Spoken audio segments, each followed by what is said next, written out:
In our devotional today, we are going to look at a passage from James chapter 4. And the question we're going to ask ourselves today is, are we worldly or godly? So let's look at the passage. What causes fights and quarrels among you? Don't they come from your desires that battle within you? You want something, but you don't get it. And when you ask, you don't receive because you ask with wrong motives, that you may spend what you get on your pleasures. Here's the kicker. You adulterous people, don't you know that friendship with the world is hatred toward God? Anyone who chooses to be a friend of the world becomes an enemy of God.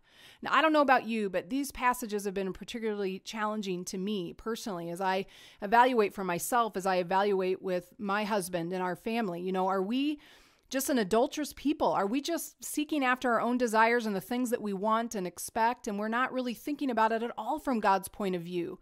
I don't know about you, but that's not what I want to mark me as a Christian. So here's the challenge today. Evaluate yourselves.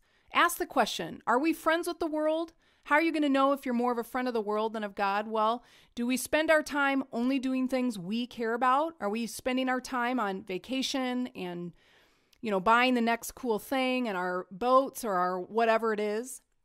Do we spend our time at church only on an as-need basis? Are we just more concerned about where we're going and what we're doing, and if church fits into the weekend, then great.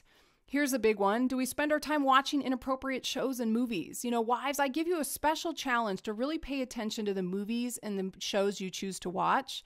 Are they God-honoring shows? Are they shows that encourage you to love your husband more? Or are they encouraging you to lust after things or to watch someone else's love story and wish that that was your story? Husbands, are you watching things that caused lust and temptation?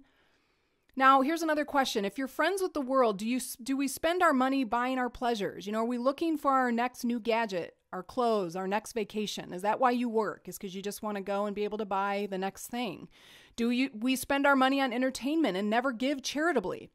If someone looked at your checkbook, would they say, this is a person that puts their money towards things that are godly, or is it just about themselves? Now, here in contrast, then, here's the next thing. If you're friends with God, here's what that would look like. You spend time with Him. You make church a priority. You read the Bible. Read it as a couple, as a family. You pray together. If you're friends with God, you're always evaluating hobbies and interests. Ask yourselves the questions, do we spend more time and money on ourselves than on the needs around us? Do we choose our shows and our movies wisely? Do we even think about what's the message here? What's the purpose here? What's the focus? Do we choose our friends carefully? Are we spending time with people that encourage us in our pursuit of God, or are we spending time with people that are pulling us towards the world? And the last question is, do we give?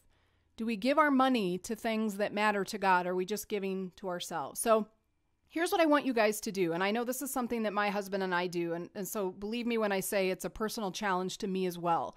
Reread the passage from James chapter 4 and really evaluate that as a couple. And ask yourselves those questions that I have here. And make a determination that none of us as followers of Jesus want to be enemies of God. And it's very clear, James, what he's saying here is if you choose to be a friend of the world, and what I mean is it's not bad to have nice things. It's not bad to go and do fun things. But if that's what drives you, if what drives you in this world is the wants that you have, then you can't also be a friend of God, because we can't have one foot in the world and one foot with God. We're either all in or we're not. And so take that challenge to evaluate that for you as a couple and as a family, and make sure that you're choosing the godly choices that honor God and not choosing friendship with the world.